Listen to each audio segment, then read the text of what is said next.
Ini adalah bagian terakhir dari bab relasi. Bagian akhir dari relasi kita bahas yang namanya relasi terurut parsial.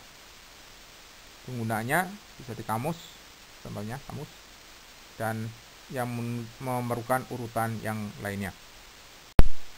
Definisi relasi terurut parsial. Relasi atas S, S-nya adalah himpunan ya, yang memenuhi syarat, yang memenuhi sifat refleksif, antisimetri, dan transitif disebut relasi terurut parsial. Himpunan S yang bersama-sama dengan relasi terurut parsial R disebut poset, partially ordered set, ditulis dengan SR. S-nya adalah himpunannya, kemudian R-nya adalah relasinya. Berikut diberikan contoh 22 untuk melihat relasi terurut parsial ya. Apakah A yaitu himpunan yang isinya 1, 2, 3, 4 dengan relasi himpunan dengan relasi R yang berupa himpunan pasangan terurut dari A, B, di mana A lebih kecil sama dengan B. AB harus anggota dari A. Pertanyaan adalah apakah termasuk relasi terurut parsial? Dari definisi relasi itu dan juga himpunan A itu sekali lagi isinya adalah 1, 2, 3, 4, maka kita dapatkan matriks jeroan seperti itu ya, dimana bagian pertama berarti adalah baris dan berikutnya bagian kedua berikutnya adalah kolom. Dia harus lebih kecil atau sama dengan, sehingga kita dapatkan yang bernilai 1 adalah semua entry matrik di atas diagonal utama ya, dan di diagonal utama sendiri. Karena pada diagonal utama semua entry-nya bersatu, maka R bersifat refleksif.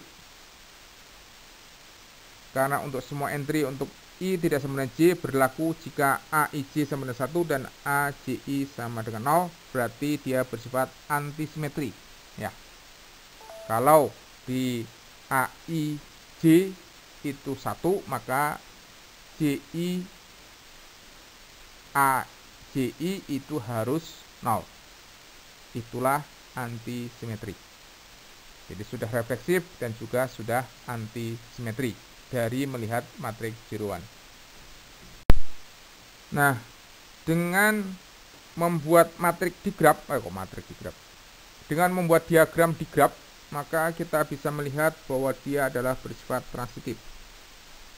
Kenapa begitu? Kita lihat aja. 1 ke 1 jelas ada, kemudian 1 ke 2 ada, ya kan? Jadi 1, 2 ada, kemudian 2, 4 ada, maka kita dapatkan ada 1, 4 kan? Ya, maka dia transitif. Belum ya. Semua kemungkinan yang ada itu tidak kuat semua, maka kita dapatkan dia bersifat transitif. Ya. Yang ada 1, 2, 2, 4, maka kita punya 1, 4. Kemudian saya punya 1, 3, sudah ya, karena nggak ada yang lain. Kemudian kita punya 1, 2, 2, 3, maka kita punya 1, 3. Oke. Kemudian kita punya 2, 3, kemudian ada 3, 4, maka saya punya 2, 3 ya, betul ya. Kemudian masing-masingnya dia adalah ada loopnya, berarti dia bersifat refleksif, kemudian dia transitif juga. Karena itu maka R yang demikian ini disebut dengan relasi terurut parsial. Contoh 23. Apakah relasi berikut? Jika A adalah himpunan 1, 2, 3, 4, 6, 9, 18, dengan relasi R adalah himpunan pasang terurut dari AB, di mana A-nya habis membagi B ya. A habis membagi B. Dan AB anggota A ya. Termasuk relasi terurut parsial. Dari itu maka kita dapatkan matriks jeroannya adalah seperti itu. Ya, lihat bahwa semua entry pada diagonal utama D1 berarti dia refleksif. Oke. Kemudian kalau ada misalkan 1, 2 itu 1 ya kan hasilnya, tetapi 2, 1, 0 berarti benar ya. Belum, lihat semua Pak ya, dilihat semuanya. Kemudian 13 betul 1, maka kita lihat 31-nya 0 juga. Oke. Kemudian 14 dia 1, 41 dia 0, dan seterusnya kita lihat. Tapi Pak ada yang 0 ke 0, misalkan 23. 23 dia 0, 23 dia 0, kemudian 32 dia 0 juga. Nggak ada masalah itu. Karena itu maka simetri dan antisimetri dia tidak berlawanan. Ya. Oke. Jadi kalau di anggota AB anggota dari R, oke, maka BA tidak boleh jadi anggota R, nggak boleh jadi anggota relasi. Tetapi kalau dia bukan anggota relasi, maka nggak ada masalah toh. Dia bukan anggota relasi juga sebaliknya. Gitu. Oke. Maka dia antisimetri berarti.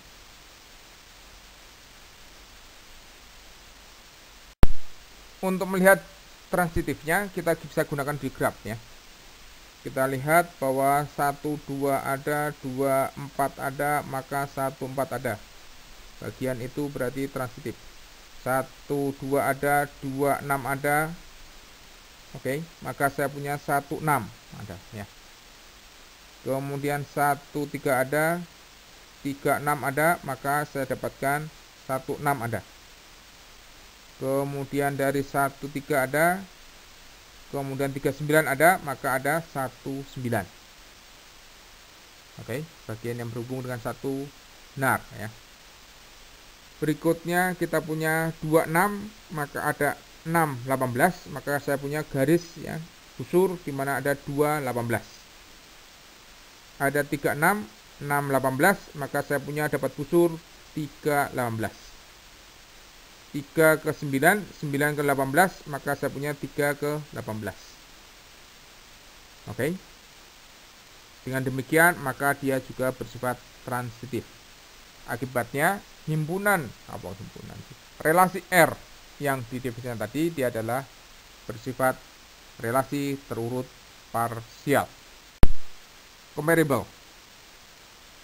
Pada poset, ingat, partially ordered set, ya. Berarti saya punya ada himpunan, kemudian ada relasinya bersifat terurut parsial ya. Notasi A lebih kecil sama dengan B, itu berarti adalah AB anggota relasi R. Berikutnya dikenal juga istilah comparable antara dua anggota poset. Apa yang disebut comparable? Yaitu A dan B itu disebut comparable jika memenuhi salah satu. AB adalah anggota R atau BA anggota R, maka dia disebut comparable.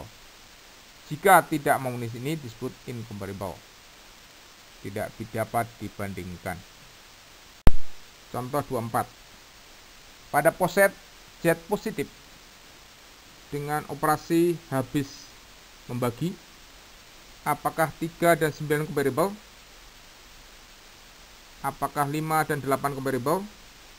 Apakah 12 dan 4 comparable?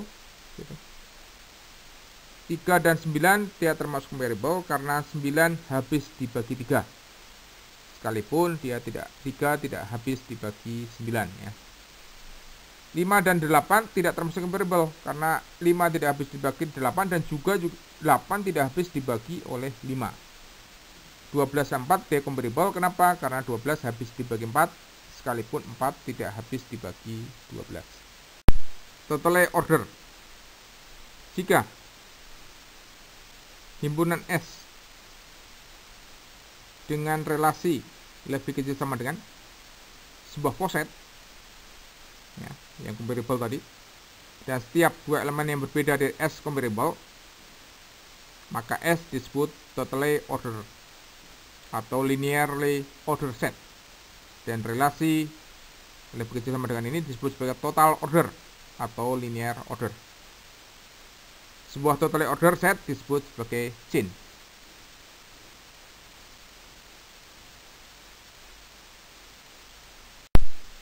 Contoh 25. Apakah poset semua himpunan bilangan bulat Z ya kan, lebih kecil sama dengan, ini benar-benar lebih kecil sama dengan, kalau tadi adalah ya agak genit, berarti dia bukan persis seperti itu, termasuk totally ordered set? Jawabannya benar ya, karena setiap AB anggota Z itu pasti A-nya lebih kecil dari B atau B lebih kecil dari A. Semua pasangan yang mungkin itu yang terjadi ya, itu pasti akan lebih kecil atau sama dengan. Akibatnya dia adalah totally ordered. Contoh 26. Apakah poset Z positif dengan relasi habis membagi termasuk totally order? Jawabnya adalah bukan totally order, karena ada anggota yang incomparable. Contohnya adalah 5 dan 7. Itu 5 tidak habis dibagi 7 dan juga 7 tidak habis dibagi 5. Akibatnya dia adalah incomparable. Padahal kalau dia totally order, maka semua anggota dari Z-nya harus dapat comparable ya, harus dapat dibandingkan. Dengan demikian maka operasi habis membagi itu bukan totally order. Diagram Hess. Pada relasi terurut parsial, digraf dapat disederhanakan sehingga memberikan kemudahan dalam menggambarkannya. Dalam hal ini, seseorang yang bernama Hess telah membuat prosedurnya dan dikenal dengan nama diagram Hess. Prosedur diagram Hess. Untuk membentuk diagram Hess, lakukan langkah-langkah berikut. Yang pertama, buat digrafnya. Kemudian yang kedua, buang semua loop. Yang ketiga, buang semua busur yang terbentuk dari sifat transitif. Kemudian yang keempat, gambarkan busur tanpa panah. Dan perlu kita pahami bahwa semua titik, semua node itu arahnya ke atas ya panahnya. Inilah diagram Hess. Contoh 27. Gambarkan diagram Hess untuk poset A, himpunan A dan relasi R ya. Di mana A-nya adalah 2, 3, 4, 6, 8, 9, 18 ya. Dan R-nya adalah pasangan turut A, B, di mana A habis membagi B dan AB-nya anggota himpunan A. Jawabnya ada di slide berikutnya. Pada gambar A itu adalah gambar digraf yang lengkap ya, di mana 2, 3, 4, 6, 9, 8, 18 ya. Masing-masing semuanya ada loopnya. Kemudian ada transitifnya. Ya, seperti A itu. Maka langkah pertama tadi untuk membuat digraf, kita buang loopnya. Loop terbuang semua. Oke. Itu ada di gambar B. Kemudian di gambar C kita buang yang transitifnya. Jadi 28 kita buang. Kenapa? Karena sudah ada 24 dan 48 kan. Kemudian begitupun yang 218 kita buang. Kenapa? Sudah ada 26 dan 618. Begitupun pada busur 318 karena ada busur 39, 9, 18 ya. Jadi kita buang itu. Berikutnya kita buang panah dari busurnya, maka kita punya bentuk gambar seperti itu. Dan dari sini maka kita bisa pahami adalah berangkat dari bawah ke atas ya. Jadi 2 itu letaknya di bawah, 4, 8. Kemudian 2, 6, 6, 18. Kemudian 3, 6, 18. 3, 9, 18 ya. Pak, 3, 6 kok tidak dibuang Pak? Enggak, itu karena bukan transitif dia ya. Begitupun 3, 18, oh bukan 3, 18. Kan enggak ada 3, 18 yang sudah dibuang. Yang adalah 3, 9, 9, 18. Oke. Contoh 28. Gambarkan diagram Hess untuk poset. Nah, poset dari mana? Power set atas himpunan S terhadap relasi dari R. Dengan S-nya adalah himpunan A, B, C. Maka power set dari S itu adalah himpunan kosong. Oke. Kemudian himpunan A, berikutnya himpunan B, himpunan C, himpunan A, B, betul ya? Himpunan AC, himpunan BC, dan himpunan ABC. Sedangkan R-nya relasinya adalah himpunan pasangan turut A, B, di mana A besar dan B besar ya. A itu adalah himpunan bagian dari B. Kemudian AB-nya harus anggota dari power set dari S. inilah gambar atau diagram hash dari poset, power set dari S, kemudian relasinya tadi himpunan bagian ya. Kita lihat bentuknya adalah seperti kubus ya, kubus. Yang terendah adalah himpunan kosong. Kemudian di level berikutnya ada himpunan A, kemudian himpunan B dan himpunan C. Ada anggotanya 1. Berikutnya ada himpunan dengan anggota 2, AB, AC, BC, dan yang paling tinggi adalah ABC. Elemen maksimal dan minimal. Elemen A anggota S, himpunan ya, disebut maksimal pada poset S, kemudian pasangan terurut, himpunan terurut ya, relasi terurut parsial. Itu jika tidak ada B anggota S sehingga A lebih kecil dari B ya, atau A comparable dengan B. Elemen A anggota S disebut minimal pada poset S jika tidak ada B anggota S sehingga B-nya itu diletakkan paling kecil ya. Berarti A-nya paling kecil ya, A-nya paling kecil. Jadi B-nya tidak ada lagi yang seperti itu. Untuk lebih jelas maksud dari elemen maksimal dan minimal pada poset diberikan contoh berikut ini. Contoh 29. Diberikan himpunan S 2, min 4, 5, 7, min 10. Dan relasinya adalah himpunan pasangan terurut A, B, di mana A lebih besar sama dengan B. AB anggota S. Pertanyaannya gambarkan diagram hashnya, kemudian tentukan elemen maksimal dan minimalnya. Soal ini dijawab pada lembar atau pada slide ini. Perhatikan gambarnya hanya lurus saja. Kemudian yang paling bawah adalah hanya angka 7 ya. Nah, tentu ada pertanyaan kenapa sih kalau angka 7 yang paling bawah? Oke, sesuai dengan fungsi yang diberikan ya. Kemudian perhatikan pula dengan gambarnya seperti itu, maka minimalnya adalah himpunan 7, kemudian maksimalnya adalah 10. Coba diperhatikan dan coba dipahami mengapa begitu. Yang paling kecil malah 7 ya, dan yang paling besar adalah min 10. Inilah relasi terurut parsial bahwa kami tadi telah menyampaikan berangkat dari definisi relasi terurut parsial, kemudian ada comparable, ada diagram hash ya. Terima kasih.